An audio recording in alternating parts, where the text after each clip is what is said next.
Good morning, everybody. Yeah, today is Daf Lamed Daled. So we left off yesterday with the Machlokes. There's going to be two different girsas in the Gemara. Actually, and not only that, the two different girsas in the Gemara are argued upon by between the Ran and the Meforsh. And the Ran actually has a different girsa than ours. But we'll try to go with the girsa of the Gemara.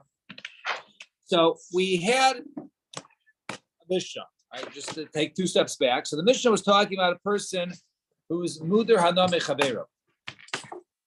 And so one who has a neder from his friend. So the third item listed was he's allowed to be machzer lo es avidaso. He can go ahead and return his lost object. So the Gemara first has to figure out as to who was usher from who. Okay, John, you'll be the guinea pig today. Yesterday, I think it was Avrami. I was just looking over there. So I lose an item, and John returns it. So the question is, who is usher from benefiting from who? Am I usher from benefiting from John, or is John usher from benefiting from me, or are we usher from benefiting from one another? So that which we said yesterday. So we said as Machlokes that when John was not allowed to go ahead and get any hana from me. So what possible hana can John get from me? So the Gemara answers Pruta de Rabbi Yosef. Pruta de Rabbi Yosef is basically that when a person is that he's a patur min a mitzvah. So since he's involved in learning returning my lost object, so therefore he's patur from going ahead and giving tzedakah. Someone approaches him and says, I'm involved. I can't go ahead and write you a check, whatever it is. I'm involved with the mitzvah. So therefore, John is benefiting from my object by returning it. The other mandamar says, no, it's lo shechiach. It's not common for someone to go ahead while he's returning it. The whole question of what involves the mitzvah, did they be actively involved, right? So since it's not shechiach, therefore that's not a real hana. Therefore, even though John is not allowed to benefit from me, he's allowed to return my lost object. That was the machlokes over there. Now, so let's look at the top of today's daf. And once again, we're going to go with the girsa of the Gemara. The Ran actually changes the girsa. You see the whole, right, the Ran is on top. So Tanan, makom shnait lana l'schar. So our Mishnah says, now, our Mishnah says you can go ahead and return it. And in a place, in other words, a place where people get paid to go ahead and return lost objects, basically lost time. We'll call it $10 to return a lost object. People know the hektish. So then the money goes to hektish. In other words, I still have to go ahead and pay the $10, but the $10 doesn't go into your pocket. It goes to hektish. Now,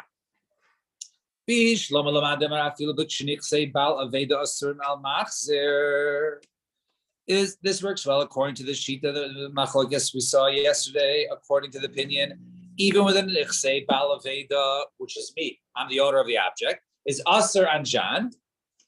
He's allowed to go ahead and return it to me, right? He's not getting any hana.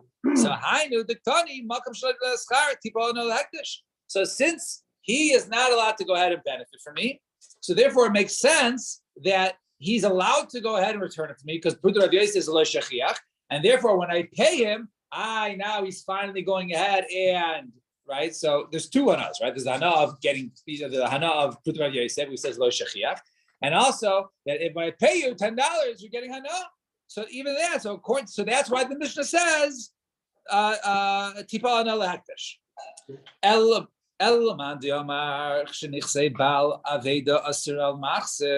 But if we're only talking about a case of the nichsei bal aveda is aser on the machzer, in other words, you can't benefit from me, loy mahader, is that case the Mishnah is not talking about. That Mishnah says you can't go ahead and return my lost object because you're benefiting from me. Amai tibal another hektish. Right? Why? You're not allowed to go ahead and return it to me because you're benefiting by being patur from tzedakah. So what are you talking about that I can go ahead and that money should go to tzedakah? You're not allowed to return it in that case. So the Gemara answers, achad diktani. It's only going on the other case. No, it's only going on the case that when it comes to that only when one person's usher knows that which it says on me. In other words, if I'm usher to benefit from you, right, then by you returning me my lost object. So in that case, it's my lost object. I'm not directly benefiting from you, but I am benefiting from you if I don't pay you. So I have to pay you. And if you don't want the money has to go to Hektish. You can't say keep the $10. It's not a big deal, right? So in that case, when I can't get Hana from John, then I still have to pay, but that money goes to Hektish. Fine. That was one gear. So.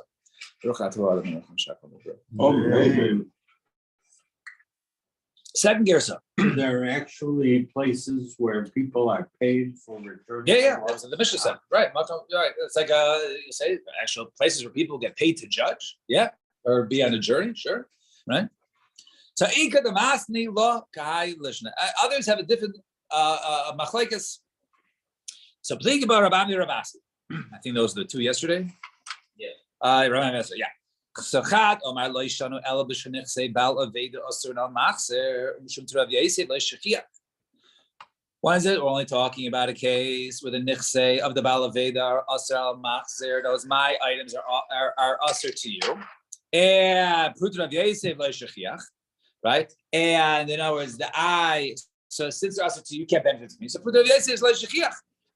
So that case is okay. About nichse Machzer. Asurim al balaveda, but if your possessions or I'm usher to go ahead and get any benefit from you, that you can't return my lost object. Why? Because you're benefiting from me by returning me my lost object. And I was the first girsa or the first listener we had earlier was saying that when someone returns someone's lost object, he's not benefiting from me at all. He's just returning me my lost object. That was my object before. It's my object afterwards. I did it. It's still mine. So therefore, but according to this lashon, then I am benefiting from him. So if both of us are usher to get out from one another, you can't return it from me. Why? Because I'm benefiting from you by you returning me the object. So that was one opinion, either Ravami or Vasi. The Chadim says no. I feel mutter. Right now, you can give it to somebody else.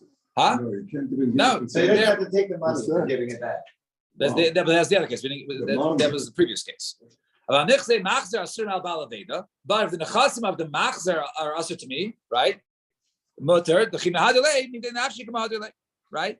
So one says that the other says no. Even if I'm usher to go ahead and get hana from you, you can still return to me a lost object because the other shita holds that no, that you're just returning me my object. So I couldn't find it before, but it was still mine. I'm not gaining anything. It's still my same money. Right.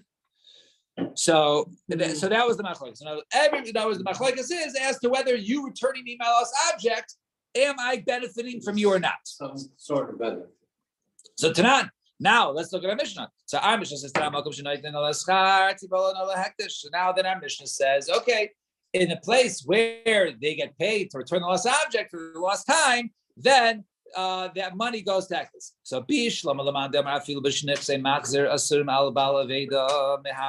so this works well when the video holds. In other words, when the Isser is going both ways. Right, Mahadir, you return it. You're allowed to return it from me, and then since you're allowed to return it from me, I have to go ahead and pay you. Right, since I have to pay you, right. So, and if I don't pay you, right, then I'm benefiting. So then we say the money goes to Hektish, right? Therefore, you say is no. Then I have to go ahead. But rather, according to the opinion who holds that Ella. But according to Shita who holds when the nechasim of the machzer are usher upon me, right? And then in that case you can't go ahead and say hey it's makom. Now, as according to the opinion that it's just you to be usher to get hana for me, right? So what is wrong with you getting paid for doing what you're supposed to do? You're not getting hana, you're getting paid for your lost time.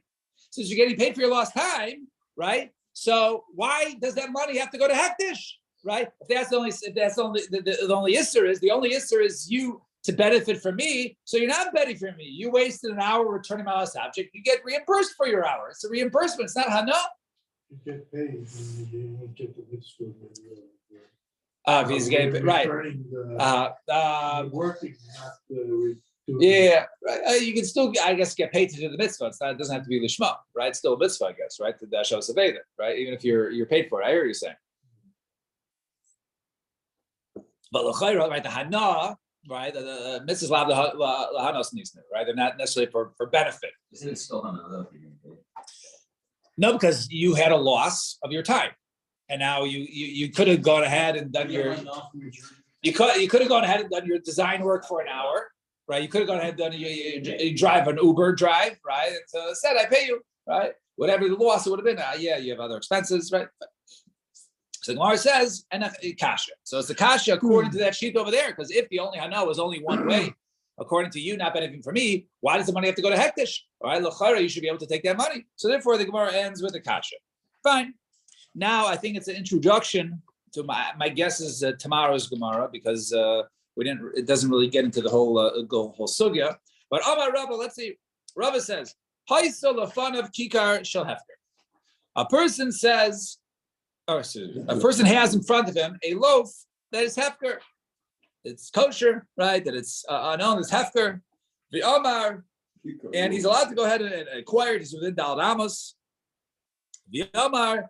Kikar zu hektish. Since he's allowed to be kainet, he's also allowed to be makdish it, even though he didn't pick it up yet, since it's within Dalet Amos. Kikar zu hektish. Now, so he makes it hektish. It's effective. Not lola eichla. If he goes then and picks it up with the intention to go ahead and eat it, malafikula.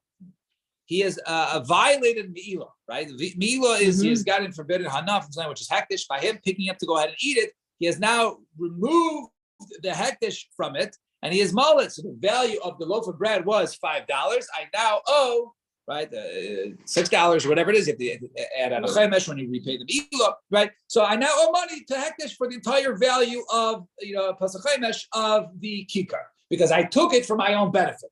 I acquired it. I took the whole thing, and therefore I was mullet. However, if I picked it up, la risha labanov. Now, if I picked it up. And basically I said, I guess this is a long-lasting loaf. This will be for my children to go ahead and inherit. So even though they're not going to inherit it yet, they're only going to inherit it when the guy dies, right? So he didn't remove it from hektish in this point in time, because he did not intend to acquire the entire loaf. He only intended for this loaf to be acquired by his sons when he dies. So what benefit did he get? He got the benefit of his son saying, my dad loves me because he wants me to get this loaf of bread. So that's called Tovas Hana. Tovas Hana is because someone knows that he was, going to be gracious towards him. So there's a benefit. There's a benefit of that. So therefore, he's not mold the whole entire item. He's only Tovas Hana. So Baimine Rav Chia bar Avin Rava. So ask Rav Chia bar Avin, says from Rava, so Kikari alayich. My kikar, I own this piece of bread right now. My loaf of bread is usher to you. The nas no love matana, and then I give it to him as a matana. Here you go, enjoy. So mahu, what is the halacha there? Is it kikari amerlo? Does he mean that my loaf is usher to you? Only when I own it is my loaf usher upon you. He do usher. All right. Now normally one can go ahead and he ushers an item. So the item could be, since I own it right now, even though I may perhaps sell it to somebody else, that can still be usher on the other person, because I owned it when I made it usher. So do we say over here when he says my loaf is usher to you, only when it's in my possession, who usher? Or perhaps it's you. In other words, this isser is attached to you wherever this loaf is, and therefore even if I give it to you, it's still usher. So what is it? Is it as long as it's mine, then it's usher to you, or it's always usher upon you? And therefore, if I give it to you as a matana, it's still usher to you. So Amarle,